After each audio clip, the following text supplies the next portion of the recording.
Me desperté tarde, con la cabeza pesada y la boca seca. El reloj de la mesilla marcaba las 11:30 de la mañana, y el sol ya entraba sin permiso por las rendijas de la persiana. Me costó incorporarme. El cuerpo me dolía como si hubiese dormido 3 días seguidos. Cuando entré en la cocina, el olor a pastel y globos desinflados me dio la respuesta antes de que nadie dijera nada. En la mesa quedaban los restos de una tarta con cobertura azul, vasos de plástico y serpentinas. En medio, una taza de porcelana con un poco de té frío y una nota. «Has dormido tan profundamente, papá. Menos mal que has podido descansar». La letra era de Clara, mi nuera. La leí despacio, 2 veces, intentando entender el tono. No había ironía. Solo esa amabilidad forzada que usan los que quieren parecer educados cuando en realidad prefieren que uno no esté allí.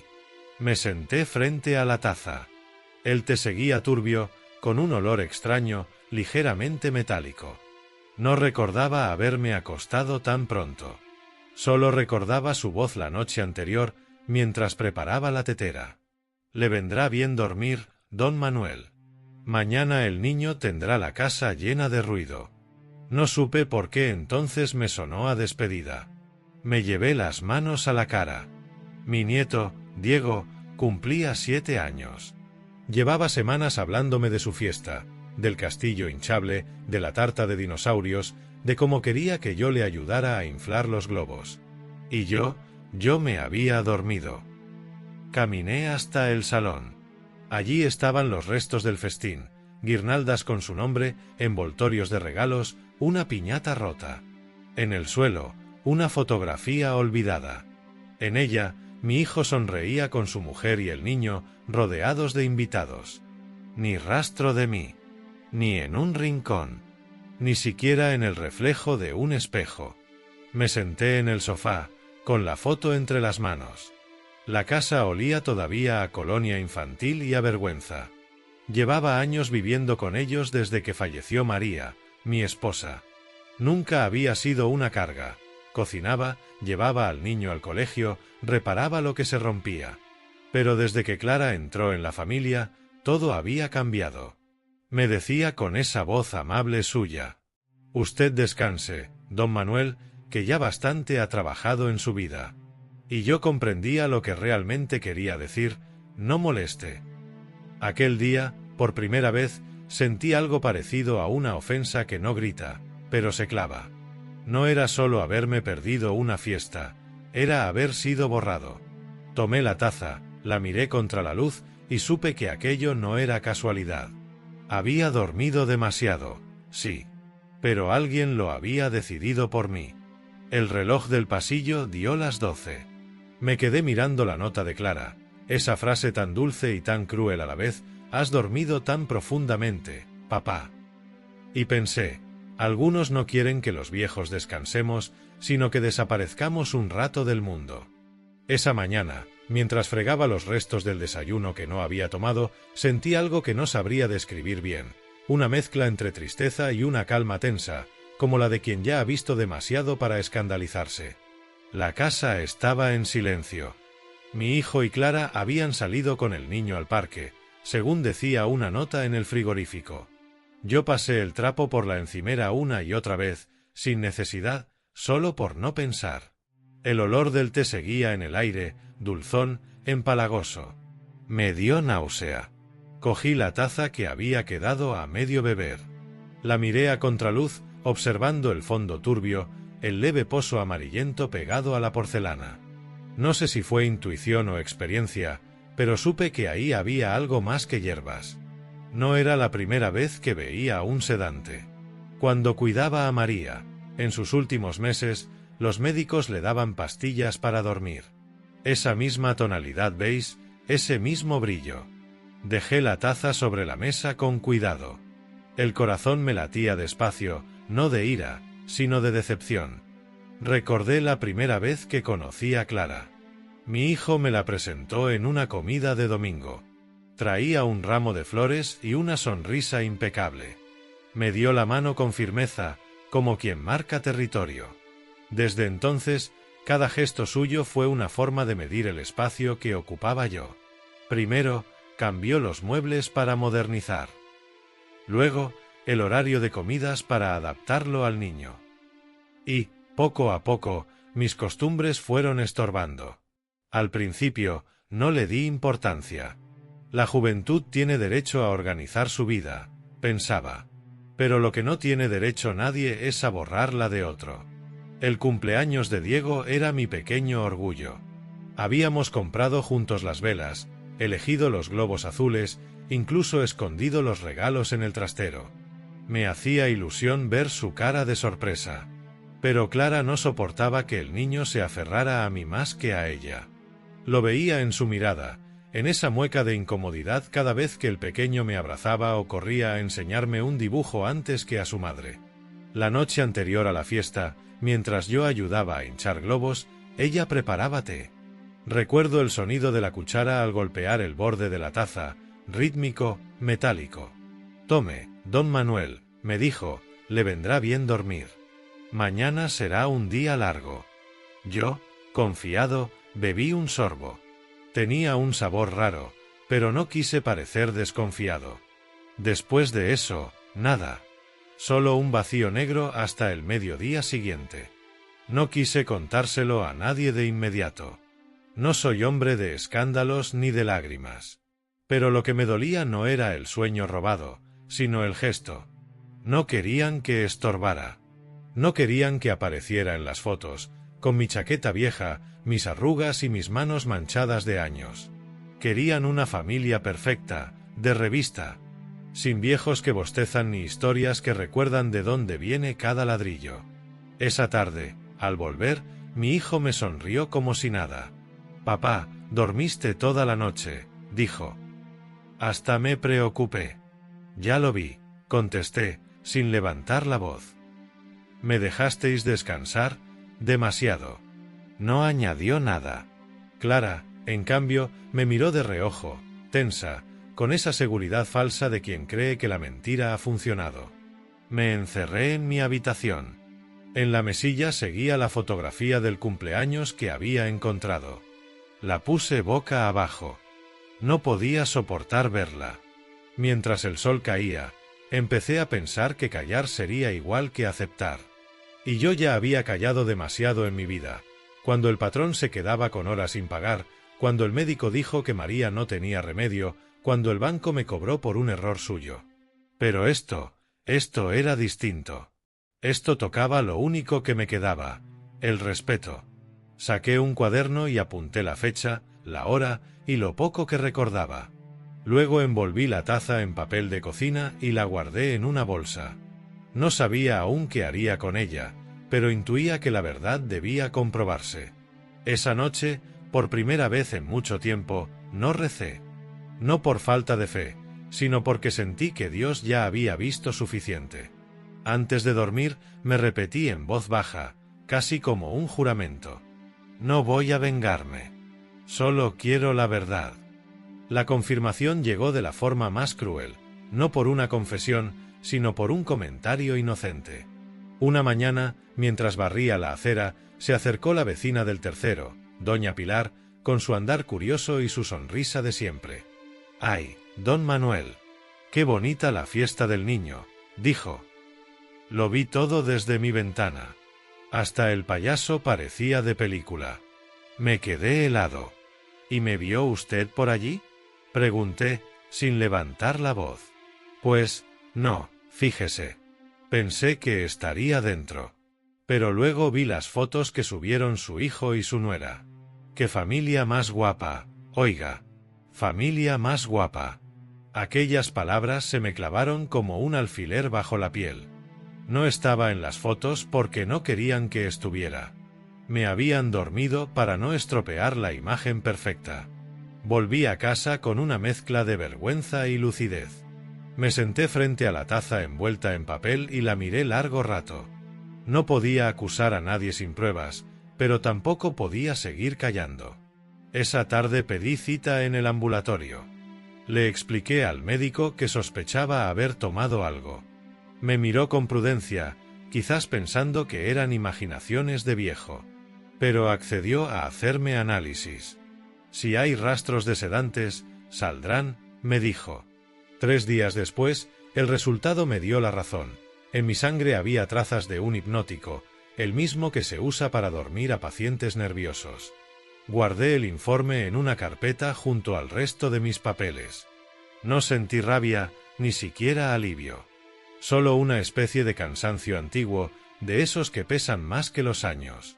Por primera vez entendí que no me habían olvidado, ni cuidado, me habían borrado, con premeditación y té caliente.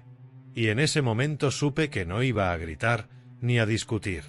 Iba a dejar que la verdad hablara por mí. No dormí aquella noche. El papel del análisis estaba sobre la mesa, junto a la taza envuelta en plástico. A cada rato lo miraba, como si las letras pudieran moverse o borrarse solas.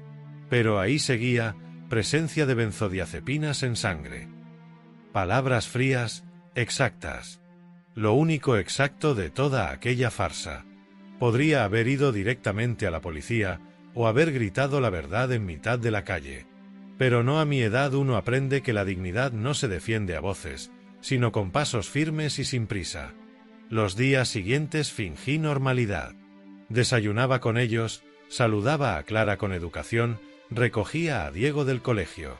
Ella sonreía, como siempre, esa sonrisa educada que se da a los desconocidos en el supermercado. Nunca imaginó que yo ya lo sabía todo. Mi hijo, en cambio, parecía más distante.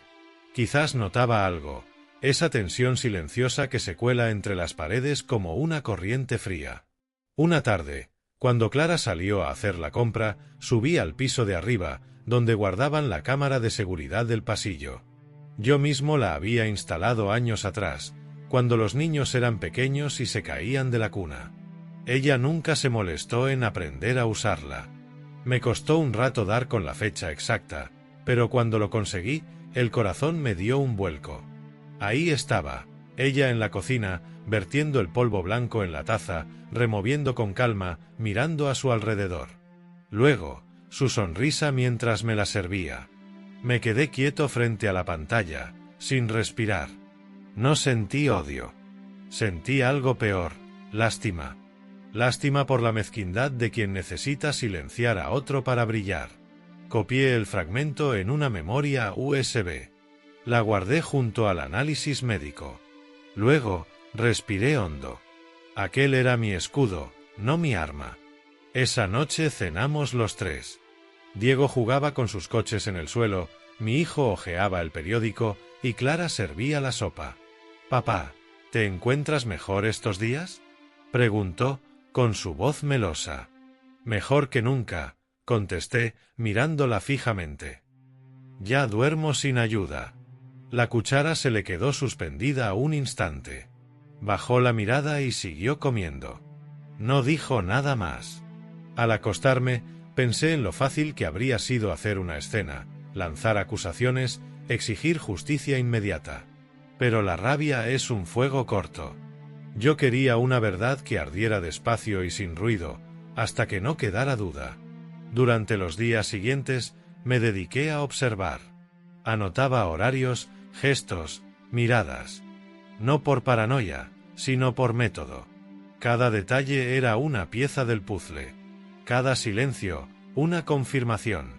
Un domingo, mientras el niño veía dibujos, me acerqué al jardín. David estaba podando las hortensias. «Hijo», le dije, «mañana me gustaría hablar contigo a solas». «Claro, papá». «¿Ha pasado algo?» «No, nada urgente. Pero hay cosas que uno no debe callar eternamente». Él asintió, sin sospechar nada. Esa noche, antes de dormir, saqué el reloj de bolsillo de mi padre. Lo abrí sobre la mesa. El segundero avanzaba despacio, constante. Me recordó quién era yo, un hombre que había trabajado toda su vida sin pedir favores ni faltar a nadie. Y ahora, alguien había querido robarme incluso mi presencia. No. No iba a permitirlo. Deslicé la memoria USB y el informe dentro de un sobre. Lo dejé junto al reloj, bajo la lámpara. Todo estaba listo. Al día siguiente, al amanecer, hablaría con mi hijo. No con rabia, sino con la verdad limpia, como se limpian las herramientas antes de volver a usarlas. Y mientras apagaba la luz, recordé algo que decía mi mujer, María. La verdad, Manuel, no grita. Espera. Esa noche, la verdad esperó conmigo. Amaneció con ese frío fino que se cuela por las rendijas y deja la casa oliendo a café y a luz nueva. Me vestí despacio, planché con la mano las arrugas de la chaqueta y guardé el sobre en el bolsillo interior. Dentro iban 2 cosas, la analítica y la memoria USB.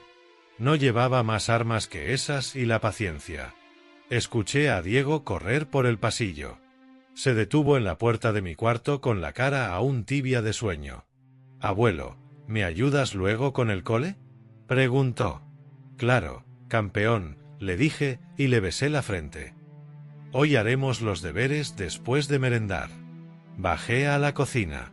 Clara estaba de espaldas, cortando fruta. Tenía la radio baja, murmurando noticias. Giró la cabeza, me sonrió con esa corrección suya de manual. «¿Le pongo un té, don Manuel?». «Hoy no, gracias», respondí y vi fugazmente cómo se le tensaba la comisura. Esperé a que David dejara a Diego en el colegio. Cuando volvió, lo llamé desde el pasillo. «Hijo, ¿tienes un minuto?». «Dime, papá», contestó, dejándose caer en la silla del comedor, con la chaqueta aún puesta. Puse el sobre encima de la mesa, sin florituras. «Léelo», dije. David sacó primero la analítica. Sus ojos corrieron por los renglones como si buscaran una salida que no estaba escrita. Frunció el ceño, volvió a leer, tragó saliva.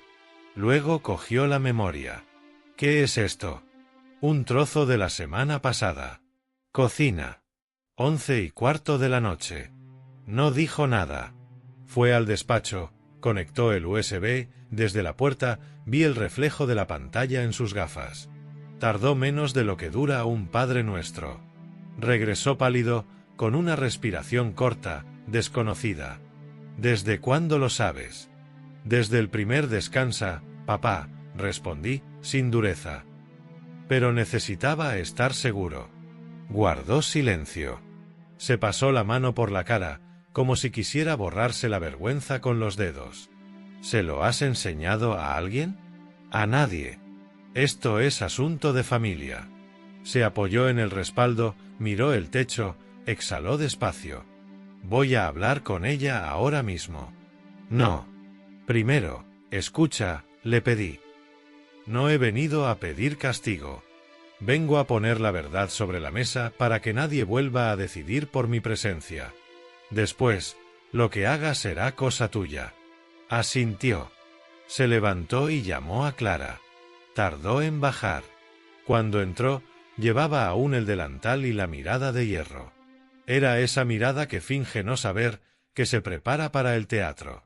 «Siéntate», le dijo David, sin rodeos. Le temblaba la voz, pero no la voluntad. Puse la analítica frente a ella, luego el portátil abierto con el vídeo congelado. La imagen mostraba su mano sobre la taza, una nube de polvo cayendo en el té, la cucharilla, el gesto distraído de quien ya ha ensayado su papel. Clara intentó sostener la mirada 5 segundos. «No más». «Eso no prueba nada», dijo al principio, apretando los dientes. «Es una tontería». «Lo que prueba», contesté con calma, «es que la tontería me sacó del cumpleaños de mi nieto. Y que usted decidió que mi existencia sobraba en las fotos». David pulsó reproducir.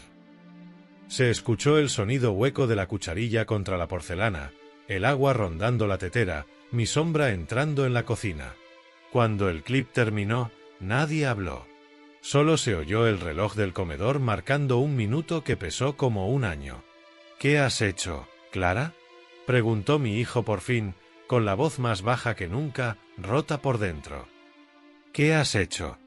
Ella bajó la vista, se refugió en un suspiro. «Quería que todo saliera bien», dijo. «Que el niño tuviera una fiesta tranquila, sin interrupciones, sin su abuelo». Terminé la frase, sin elevar el tono. Quise que entendiera que no estaba allí para humillarla, sino para nombrar la falta. El respeto se dice en voz baja. David cerró el portátil con un golpe seco que no fue rabia, sino fin. Caminó unos pasos por el comedor, se detuvo frente a la ventana, volvió. «Aquí hay dos cosas», dijo. «Una, que has drogado a mi padre. 2, que me has obligado a elegir entre las apariencias y la verdad». Y me miró, yo he llegado tarde.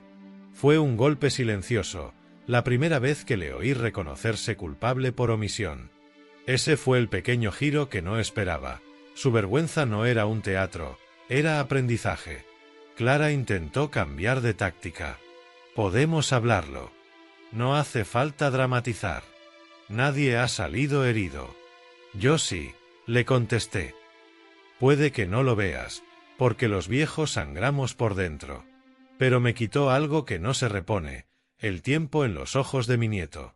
Ella apretó los labios.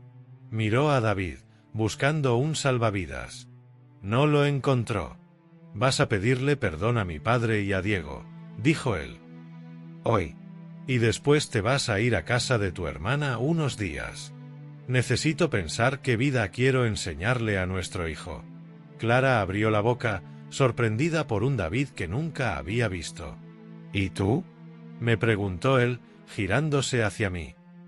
«¿Qué quieres que hagamos?». «Yo ya he hecho lo mío», respondí. «Poner la verdad. No deseo venganza. Pero a partir de hoy, nadie decidirá mi silencio». Me levanté, recogí el sobre y guardé la memoria. Antes de salir, dejé sobre la mesa un vaso de cristal. «Lo traje del cuarto de Diego», dije. «Para que el próximo te lo probéis primero vosotros. Costumbre nueva». En el pasillo, fui al dormitorio y abrí el cajón donde guardo las cosas de María. Saqué una foto nuestra con Diego de bebé. La coloqué en el salón, junto al televisor, en el campo de las miradas inevitables. No era un desafío, era una restitución. Había vuelto al cuadro de familia del que me arrojaron una noche de té.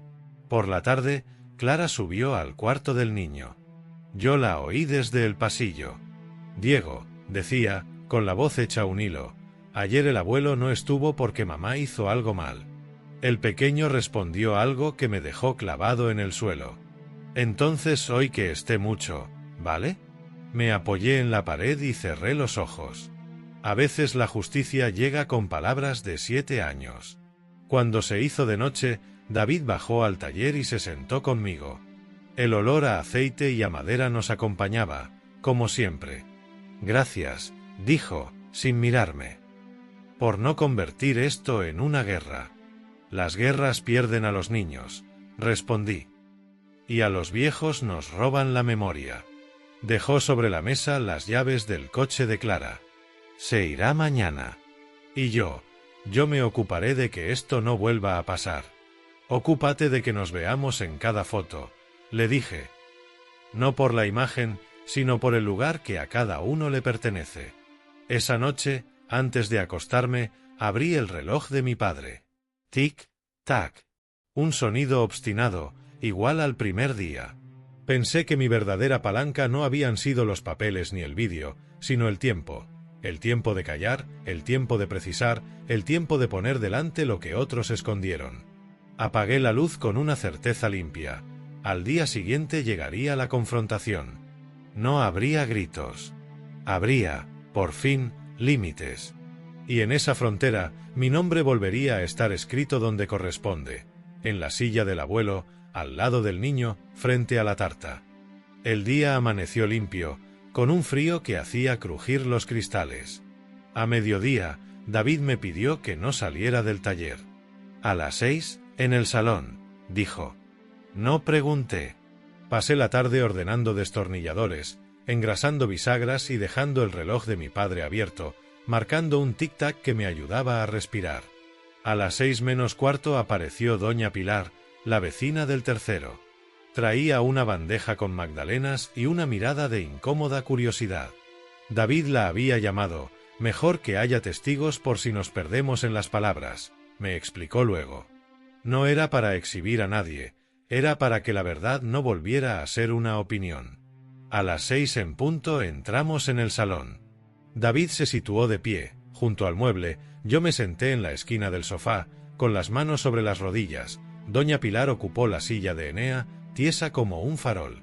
Clara llegó la última, aún con el delantal, como si quisiera disfrazar la escena de rutina.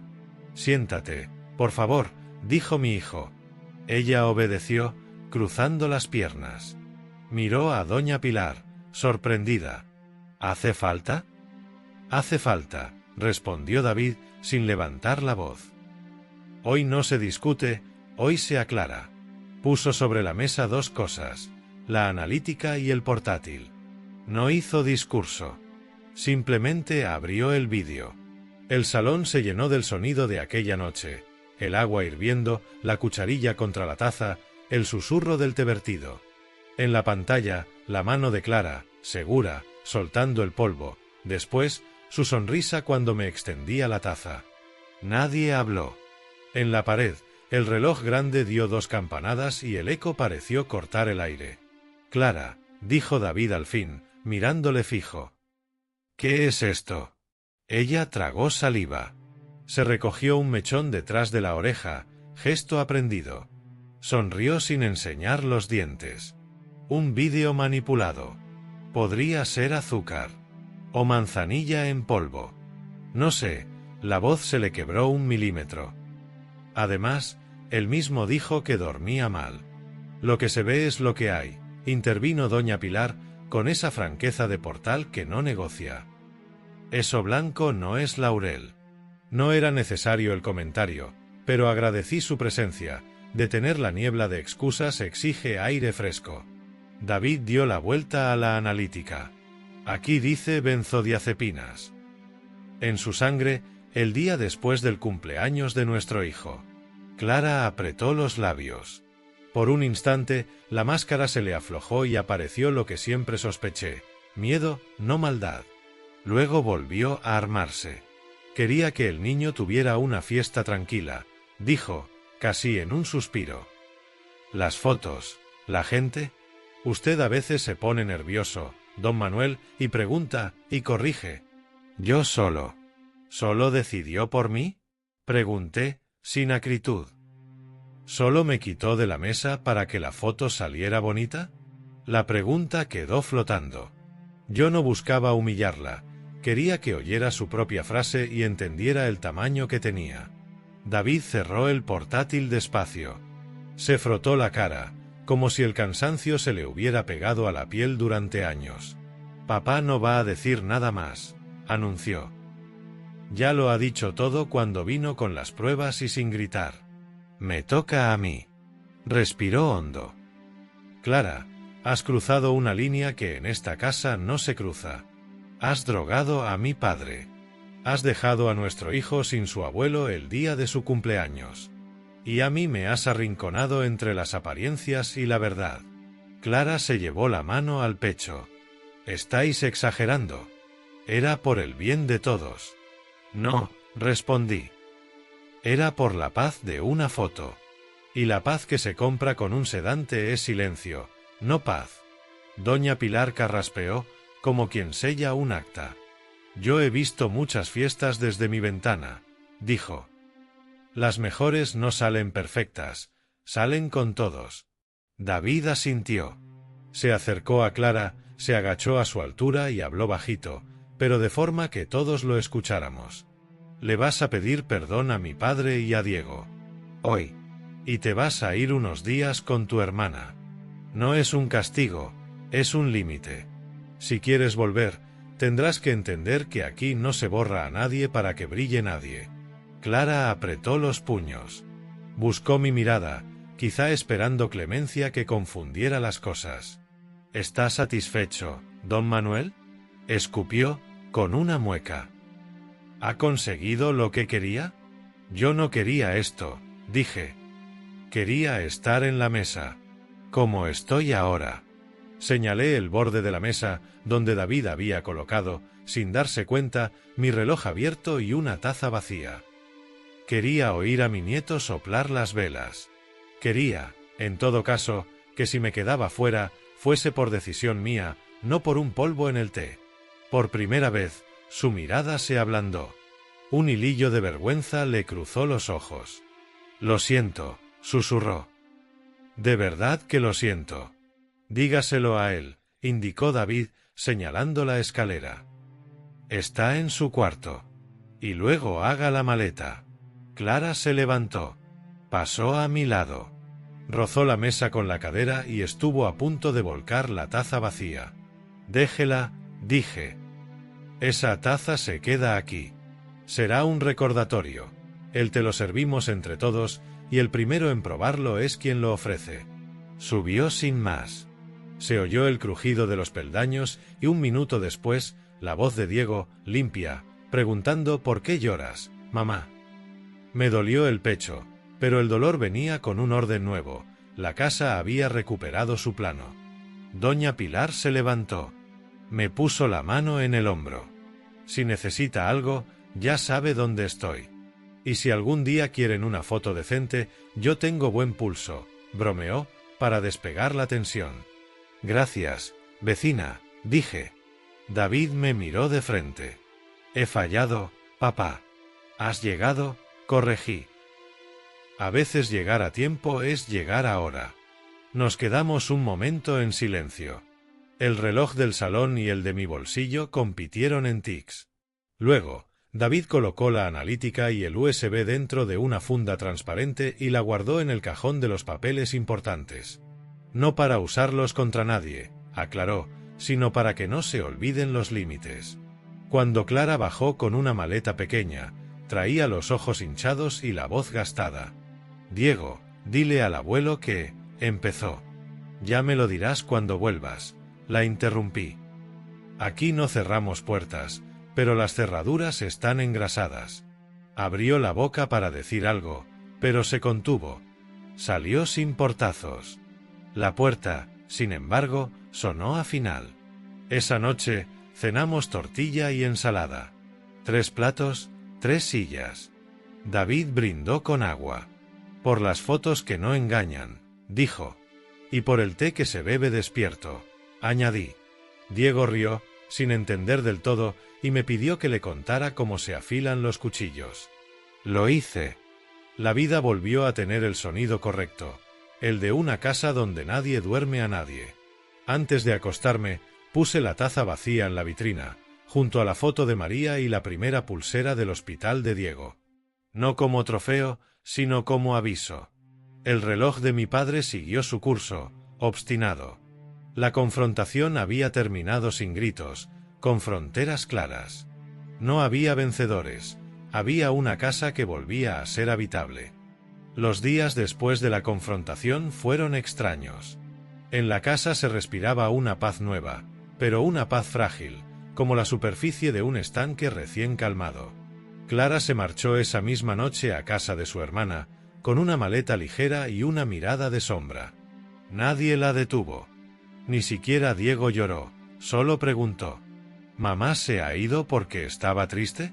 Y David, con la voz serena, le contestó: «Se ha ido porque a veces los mayores necesitan aprender a estar bien». Yo no añadí nada.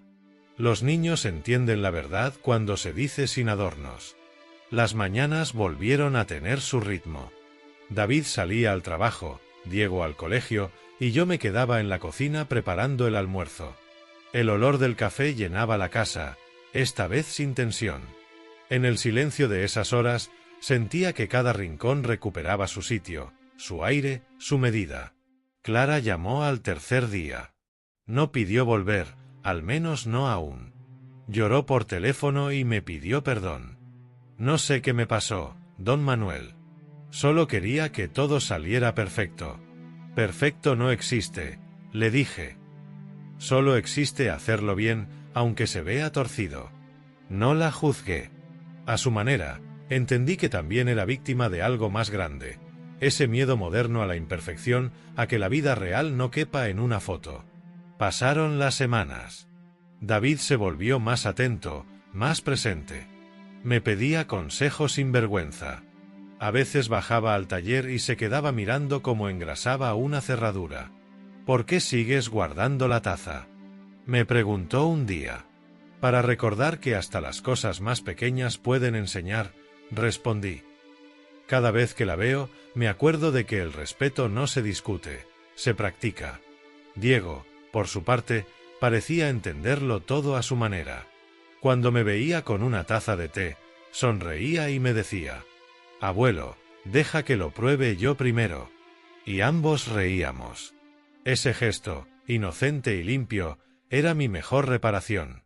Una tarde de domingo, Clara volvió. No con flores ni excusas, sino con una carta doblada y un rostro cansado. «No vengo a justificarme», dijo. «Solo quiero agradecerle que no me humillara». «No era mi trabajo», le respondí. «Yo solo puse los hechos, el resto lo hace el tiempo». Habló con David, después con Diego. Se quedó un rato, tomando café, en silencio. No hubo reconciliación teatral, pero sí respeto. Y eso bastaba. Cuando se fue, David me miró y dijo: «No sé si volveremos a ser los mismos. Nadie vuelve a ser el mismo después de la verdad, hijo. Pero a veces eso es lo mejor». El pueblo, como siempre, supo lo justo y opinó de más. Doña Pilar se encargó de que se entendiera la historia como lo que fue, una lección, no un escándalo. El don Manuel no gritó, pero puso cada cosa donde debía, decía en la tienda. Y eso me bastaba. Los días siguieron su curso. Él te volvió a saber a té, y las fotos nuevas empezaron a llenar la casa, sin filtros, sin adornos. En cada una de ellas salíamos todos, el niño, mi hijo, yo, y a veces, Clara, con una sonrisa que ya no buscaba aprobación, sino paz. Una tarde, mientras colgábamos una de esas fotos en la pared, David me dijo: «Papá, la próxima fiesta la organizas tú». «Solo si nadie me prepara el té», bromeé. Nos reímos los tres. La casa, por fin, volvió a tener risa. Y en esa risa, comprendí que lo perdido no era la confianza, sino la inocencia de creer que el amor basta sin límites. Ha pasado un año desde aquel cumpleaños que no viví, y aún conservo la taza en la vitrina del salón. No por rencor, sino por memoria. Cada vez que el sol de la tarde entra por la ventana, su brillo se refleja en el borde de la porcelana, como si el tiempo me guiñara un ojo y me dijera: «Ya ves, Manuel, no hizo falta gritar». Clara volvió, sí, pero distinta. Con más humildad y menos palabras. No intentó fingir que nada había pasado. En cada gesto suyo había un cuidado nuevo, una distancia respetuosa. Y eso, a mi edad, vale más que cualquier disculpa. David, por su parte, se convirtió en algo que antes no sabía ser, un hombre sin miedo a pedir perdón ni a poner límites. A veces lo miro y reconozco en él algo mío, pero más pulido por la vida, más sabio por el error. Diego crece deprisa. Ya no habla de castillos hinchables, sino de fútbol y de planetas. Pero todavía conserva una costumbre suya que no quiero que cambie. Cada vez que tomamos té juntos, me dice con una sonrisa pícara: «Abuelo, déjame probarlo yo primero, por si acaso». Y entonces los dos reímos. No por lo que pasó, sino por lo que aprendimos. Él no lo sabe, pero en ese gesto pequeño me devuelve algo que nadie me podrá quitar, el lugar que me corresponde en su mundo. La vida, después de todo, no es una fotografía perfecta. Es una secuencia de momentos con luces y sombras. Y en esa mezcla se mide la grandeza de una familia, no por lo que aparenta, sino por lo que sobrevive a la verdad. A veces, cuando cae la noche y el silencio llena la casa, abro el reloj de mi padre. Escucho el tic-tac y me parece oír también las voces que ya no están. La de María, suave, diciéndome que tenga paciencia. La de mi hijo, más segura. La de Diego, riendo desde el pasillo. El tiempo, como el té, se enfría si no se comparte. Por eso ahora, en cada fiesta, soy el primero en llegar y el último en marcharme. No porque lo necesite, sino porque quiero estar donde me corresponde, con los míos, despierto, presente. Miro la taza, cierro el reloj y sonrío. Ya no hay amargura, solo una lección que se repite como un eco tranquilo. El respeto no se exige, se demuestra.